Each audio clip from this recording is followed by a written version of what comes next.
The Throughput Paradox.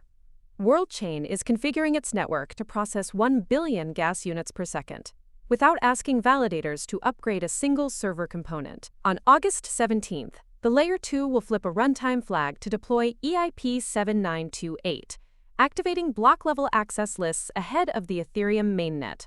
And the mechanics driving this parallel execution expose a strict architectural trade-off: streaming state dependencies.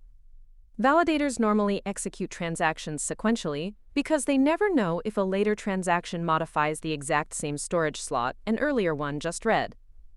EIP-7928 fixes this by requiring a map of every account and storage slot a transaction touches. WorldChain takes this further by streaming these access lists every 200 milliseconds within their flash blocks. Once validators see which state is contested, they can route independent transactions to different CPU cores simultaneously.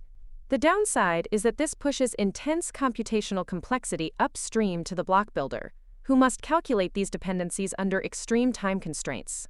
But the structural payoff directly dictates what happens next at the base layer. The real implication. The real implication here is not just that a single rollup increased its capacity, but that Layer 2 networks are now effectively operating as live execution laboratories for the Ethereum base layer. By using a runtime flag to activate parallel processing and stream access lists ahead of schedule, WorldChain is beta testing the exact mechanisms Ethereum has slated for its future Glamsterdam upgrade. For protocol engineers and node operators, this shifts the entire risk model of blockchain development.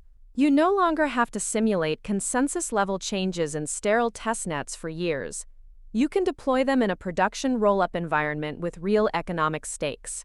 The builder centralization risk inherent in generating these access lists is real, but the resulting validator efficiency forces a reevaluation of how fast the broader ecosystem can scale. Watch the validation latency metrics closely on August 17th. If latency remains flat while throughput hits 1 gigagas per second, the pressure on Ethereum core developers to accelerate their own parallel execution roadmap will immediately multiply. Subscribe for more.